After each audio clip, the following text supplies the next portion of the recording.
and welcome back to the Disrupt Desk. We're here to break down everything that you might have missed, but before that, we're going to do some housekeeping notes. You guys know the drill by now. Networking is open, so hit instant meetings if you want to meet someone random. Sounds fun. Or smash that crunch match button to meet the person you've been looking for all along. Are you getting your Disrupt Passport stamped for a chance to win a Van Moof e-bike? Head to the Disrupt Passport virtual booth to find out more. I actually get paid every time that I say that. Wouldn't that be fun? If you don't want to hang with us here on the Disrupt Desk, there is a killer conversation going down on the Extra Crunch stage in about 5 minutes featuring Aaron Matthew of Accel, Michelle Romano from Clearco, and Harry Hurst from Pipe. They're going to be talking about how to ditch traditional fundraising. Just catch that if you want. Now, let's get into our discussion on impact. You know, it takes two to tango, so I'm going to bring on my other half, professionally speaking, of course, Daryl Etherington, our breaking news editor. What's up, dude? Hey, how's it going? You know that it's more than just professional, Jordan. Creepy. We also need some help. We're going to need some help from Shelly Hodmoyal. She is a founding partner at iAngels. Her fund has a huge focus on climate tech and sustainability startups, so we're really excited for you to be here today, Shelly. Thanks for hanging out. Thank you for inviting me. My pleasure. So I thought, because all of the panels that we just had were live, we don't actually have clips to go back and look at, but I thought we could talk about some of the topics that were covered. And one of them in that last panel was about greenwashing, which seems to be really, really prevalent right now. And so I'm just wondering, for you as an investor, how do you kind of do your due diligence on these types of startups, knowing that all this greenwashing is going on out there? So first of all, it's important to note I'm a venture capitalist, so I'm investing in relatively early stage startups that on a large scale set out to create a positive impact in a specific area. Now, greenwashing is something that happened in light of ESG and regulations and many investors and pension funds that are requiring from traditional large companies, large conglomerates to be socially responsible, for them, requiring them to be more green or more sustainable. And what they're trying to do, they're trying to green themselves or make themselves appear to be more sustainable. And there, a lot of that is marketing. It's marketing to make consumers want to purchase their product. It's trying to create a certain vision. So large investors actually invest in their companies. Whereas usually when we're investing in startups, these companies are already setting out with an intention to create an impact in certain industries. And when you're looking at things in those lenses, or when you're thinking of startup in those lenses, they're already trying to measure their impact in that respect.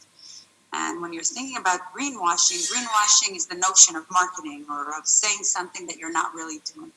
But when you're doing due diligence on a startup, you actually need to look beyond the words. You need to do reference checks, you need to do due diligence, you need to see that there's actually substance behind what they're doing, similar to how you would evaluate any investment. And in that respect, it's easier for us, because it's much easier to measure the impact or measure a footprint of a single product versus a conglomerate that's looking to create an impression about how they are and what they're doing and the positive versus negative impact that they're creating. Yeah, that makes sense, because it's not like you're a big, huge automaker or something. It's like, well, we're green overall. It's like, I'm a very specific startup. I have a very specific goal, and you can go check my progress against this one goal, right? Exactly.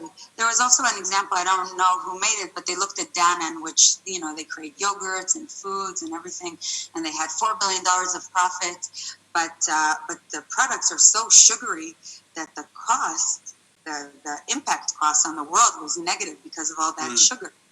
And as a startup investor, it's very different in terms of taking all those components into consideration.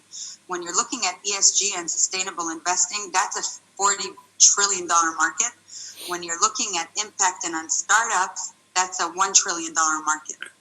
And I think actually when you're thinking about greenwashing, the more you're standardizing the way you're looking and measuring the actual impact of also larger companies. The more you're creating, just like you have general accounting principles, the more you have that for impact, also for the larger companies, the easier it will be for investors like myself and like others to measure the actual net impact that they have on the environment. I think another question I had just related to sustainability, and maybe this is something that you can treat as a bit self-serving for you, but how do founders who are working in this area identify the best partners to work with, given that there is more interest in this, right? There's a bit of a moment around sustainable tech and impact investing. So how do they evaluate who's going to be the best partner from the investment side for me and to help me achieve my goals? So first of all, it's very similar to any other startup. As a startup founder, you're first of all looking for partners that are interested in your industry, that want to fund your industry.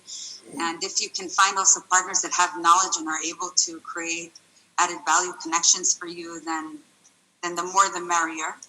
I think that for impact startups, specifically sustainability startups and climate change startups, there are two additional things that you need to take into consideration. First of all, the policy and the regulation, because a lot of the growth drivers of this industry are actually changes in the policy and how regulatory bodies are looking at this. And this is one thing that you need to be able to articulate to investors.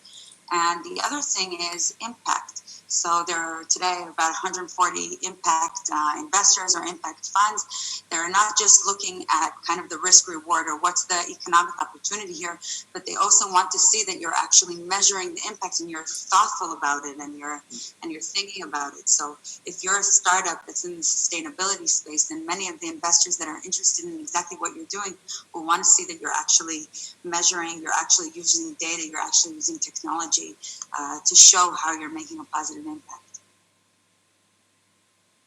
And Shelley, briefly, because we do have to, we have some ground to cover here in this Disrupt Us segment, but I'm just wondering, as you're talking about sustainability startups, is there anything that they should be doing differently when they're fundraising that maybe other startups don't do? Maybe mentioning kind of what the regulatory hurdles might be and being prepared for it, or is there anything special that they should be doing when pitching? It really depends on the audience. Today, when you're thinking about sustainability, it's not, if you're thinking historically, when I'm saying historically, I'm even talking about 3-4 years ago, people thought about climate change as a political issue, as something of a belief. Like, do you believe in climate change or you don't believe in climate change? Today, we're far beyond this point. And it's very clear that climate change is here. We're feeling it. There has already been a degree and a half. I mean, I'm in Israel and it's so hot here. And people are realizing it's huge and it's scientific. So you need to differentiate between the people that really understand it and are there, and you need to talk their language because they already get it. And there are many funds that are focused on this area.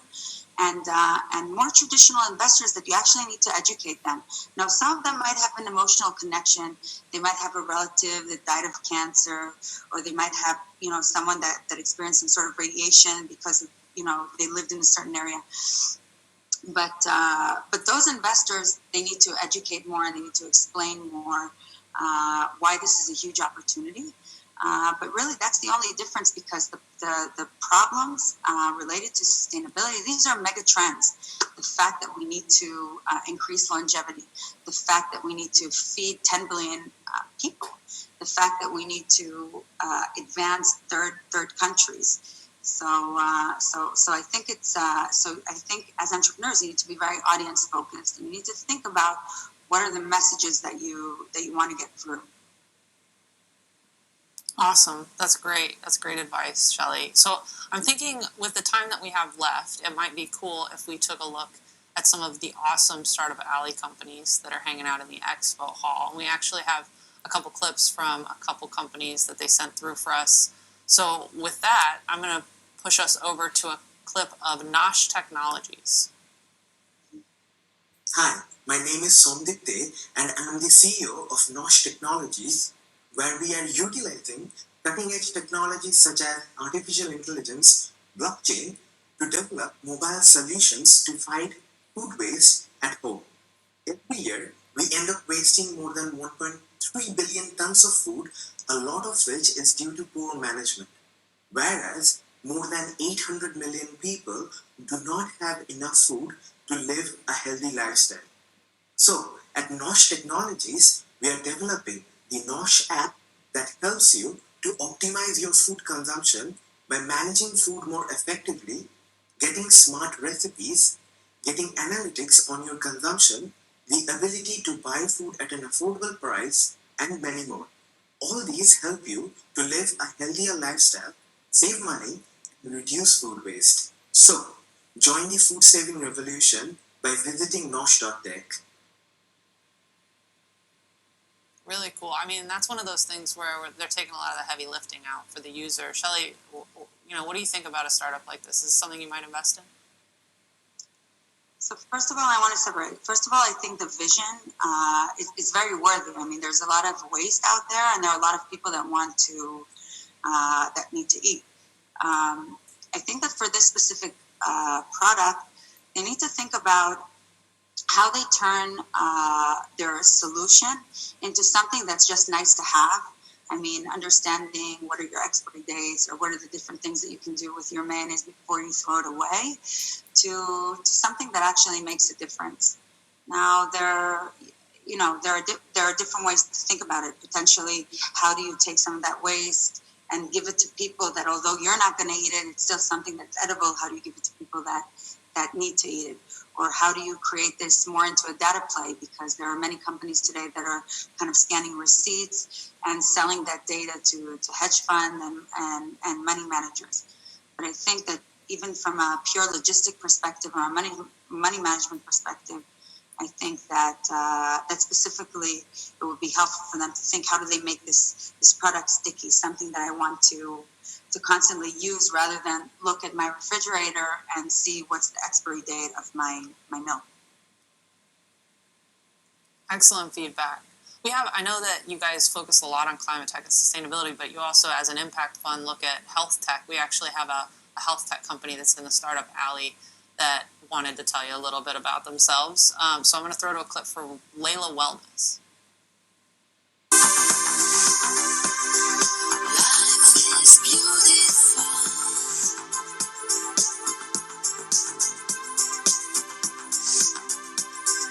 Life is beautiful.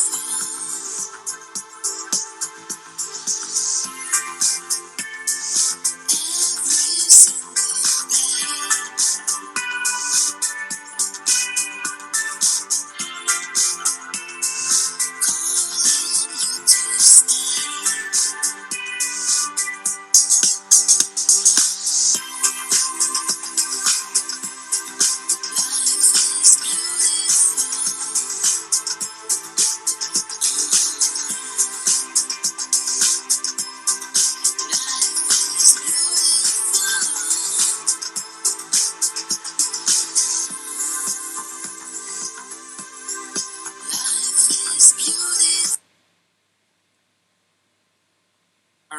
So we obviously see a lot of fertility and health-related startups come through TechCrunch, but so it's something that I think there's growing interest in. But I'm curious for you, what do you think, Shelly, of this company's approach in particular, and then kind of maybe even some thoughts about the fertility space in general?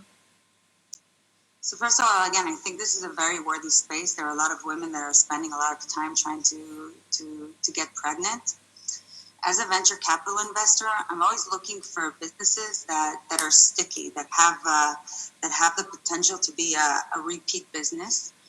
And in this case, I have a few issues. First of all, there is a big need, but there are actually solutions out there. So, for example, a woman that wants to understand more of fertility, she can buy these sticks. They don't cost a lot of money. She can pee on them, and she can see, when she's fertile. And there's an issue of trust here. Like, what will make a woman decide to kind of, skip that, 30 seconds in the morning to check versus actually bringing something into her body. And I think that's a very important point in terms of markets, because there is a need, but the question is if there's a pressing need, and if there's a solution, you always need to think about the, if that solution is worthwhile. And the other point is that once you get pregnant, then the solution is not necessarily required anymore. Now today, in order to get customers, you have cost of acquisition. So you really want to make sure that you have a lifetime value that justifies people coming back to you.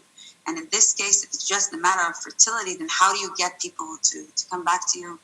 I actually had a couple of things that I thought in my mind. Maybe if you combine it with contraception, because this is already something that someone puts in their body sometimes. Some women put in their body contraception. Maybe you can turn off and on, or maybe potentially you can create a community. But again, I think that as a venture capital investor, you really need to think what will create a very big market and a very big opportunity for you to break through. That's great. Yeah, those are awesome points, and they're not necessarily the ones that people think of either when they're coming up with ideas or when they're trying to evaluate these ideas. So it's terrific to hear from your perspective about that kind of mental math that goes on. There's just one other point about fertility. A lot of people don't realize that fertility issues are not just because of not knowing when you're fertile. A lot of fertility issues are simply because people are not fertile, and maybe creating solutions of understanding quickly if you have a fertility issue or if you have a timing issue, and that's also something very important. Love that, Shelley. As always, your feedback and thoughts are fantastic. And Daryl, as always, I'm still kind of lukewarm on you, but I appreciate you both taking the time to hang out with us. It's better than this morning. Thanks. Thank you for inviting me, as always.